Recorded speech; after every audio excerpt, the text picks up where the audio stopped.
Assalamualaikum warahmatullahi wabarakatuh. Hai anak-anak, kembali lagi dengan Miss Kiki. Bagaimana kabar kalian pada hari ini? Miss Kiki harap selalu sehat dan tetap semangat belajar ya. Pada hari ini kita memasuki pembelajaran tematik kelas 2, tema 6 merawat hewan dan tumbuhan, subtema 3 tumbuhan di sekitarku, pembelajaran 2 dan pembelajaran 3. Sebelum kita memasuki pembelajaran pada hari ini, marilah kita membaca basmalah bersama-sama. Bismillahirrahmanirrahim. Perhatikan gambar berikut. Lani dan teman-temannya bermain bersama ketika istirahat di sekolah. Nama permainan itu adalah kupu-kupu di taman bunga. Ayo bermain bersama seperti Lani dan teman-temannya. Sudah dijelaskan dalam gambar sebelumnya bahwa Lani dan teman-temannya akan bermain kupu-kupu di taman bunga. Sekarang kalian perhatikan aturan mainnya. Siswa dibagi menjadi 2 kelompok. Kelompok 1 menjadi bunga, kelompok 2 menjadi kupu-kupu. Satu bunga berpasangan dengan satu kupu-kupu. Kupu-kupu berdiri di belakang bunga. Satu orang siswa menjadi pemimpin permainan. Ketika pemimpin permainan menyebutkan satu bilangan genap, kupu-kupu berlari di belakang bunga sebanyak 5 kali. Ketika pemimpin permainan menyebutkan satu bilangan ganjil, bunga berlari dan bertukar tempat dengan bunga yang lain.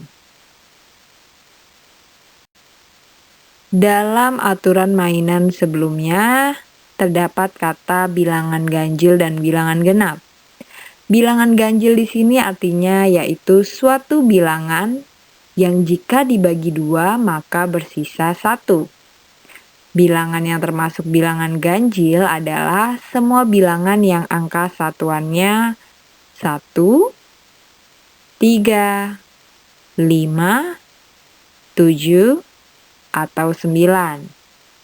Ada contoh lainnya, bilangan ganjil itu untuk yang puluhan juga bisa 13, 65, dan untuk yang ratusannya 167 dan 409. Jadi kalian melihatnya dari angka belakangnya ya, bilangan belakangnya kalau misalnya nilainya ratusan atau puluhan. Selanjutnya bilangan genap. Ya, bilangan genap di sini adalah suatu bilangan yang habis dibagi 2. Bilangan yang termasuk bilangan genap adalah semua bilangan yang angka satuannya 0, 2, 4, 6, dan 8. Contoh bilangan genap lainnya seperti angka 2, 10, 74, 216, dan 528. Dalam setiap permainan selalu ada peraturan permainan. Mengapa harus ada peraturan? Ya, dalam permainan harus ada peraturan agar permainan berjalan dengan lancar dan untuk menghindari kecurangan. Apakah dalam keseharianmu kamu juga memiliki peraturan ketika bermain di sekolah? Pasti iya. Ketika bermain di sekolah kita memiliki peraturan.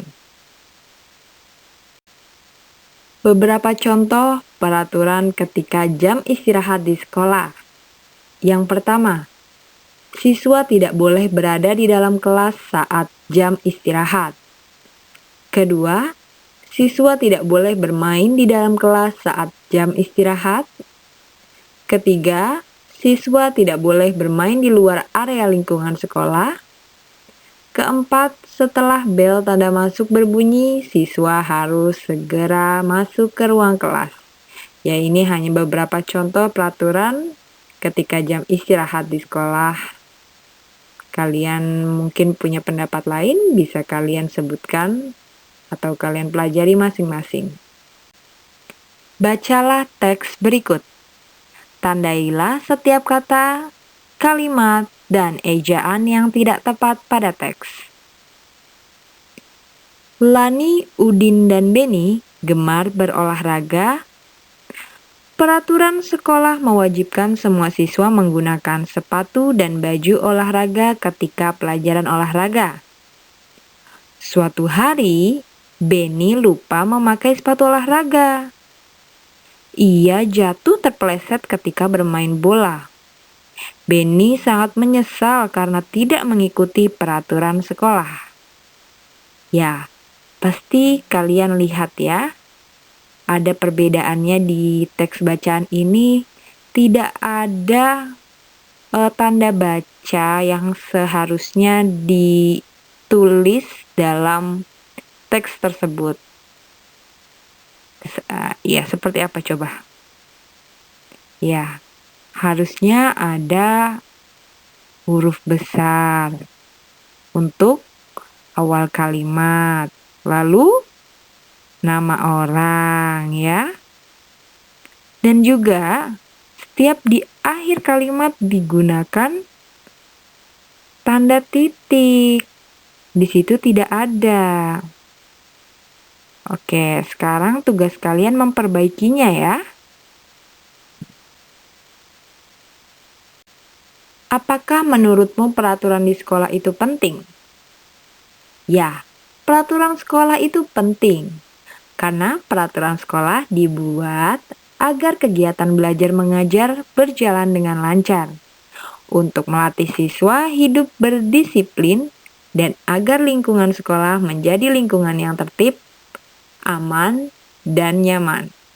Begitupun untuk kalian semua yang sedang belajar di rumah, kalian juga memiliki peraturan yang harus kalian taati juga.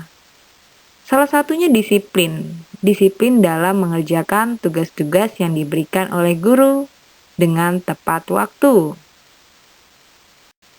Amatilah gambar halaman sekolah Lani berikut.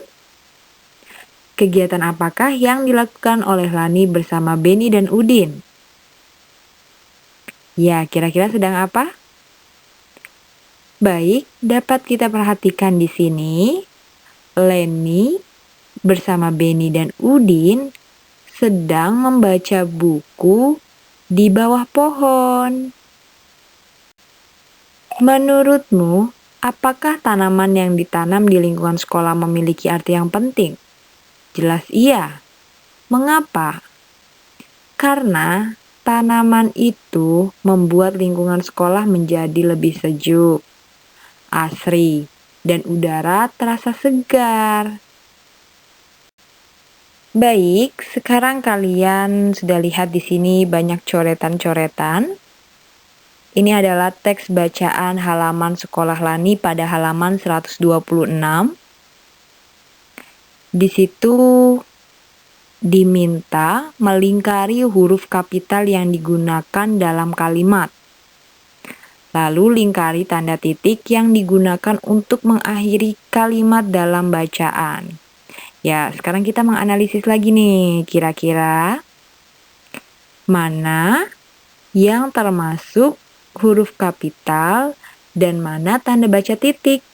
Jadi kalian tinggal melingkari saja seperti yang sudah Miss Kiki lakukan di sini. Yang berwarna merah itu kalian kerjakan di halaman 126. Mudah ya? Berdasarkan teks bacaan sebelumnya, bisa kita simpulkan bahwa huruf kapital digunakan pada awal kalimat, nama diri atau nama orang, dan nama hari. Lalu, tanda titik digunakan untuk mengakhiri sebuah kalimat yang bukan merupakan kalimat tanya atau kalimat perintah. Ayo berkreasi. Masih ingatkah kamu tentang desain model plastisin yang kamu buat sebelumnya? Pasti ingat. Mudah ya caranya, coba kalian ingat-ingat. Alat dan bahannya itu hanya plastisin. Cara membuatnya yang pertama, kalian menyiapkan alat dan bahan. Lalu yang kedua, melunakkan plastisin dengan cara memijat-mijatnya hingga bisa dibentuk sesuai yang kalian suka. Dan yang terakhir, membentuk plastisin sesuai dengan desain model yang dibuat. Seperti yang ada di sini, ada gambar bunga, lalu ada buah-buahan dan sayur-sayuran. Ayo berlatih. Untuk kebutuhan membuat model bunga dan buah, ibu guru menyiapkan 20 ons plastisin. Berapa kilogramkah itu? Dapatkah kamu menemukan jawabannya? Ya, diketahui bahwa 10 ons sama dengan 1 kilogram. Yang ditanyakan yaitu 20 ons. Maka jika 20 ons, kita tambahkan saja 10 ons ditambah 10 ons sama dengan, ya, 20 ons. 20 ons sama dengan 2 kilogram. Kalian bisa lihat caranya seperti yang ada di video ini. Mudah sekali bukan?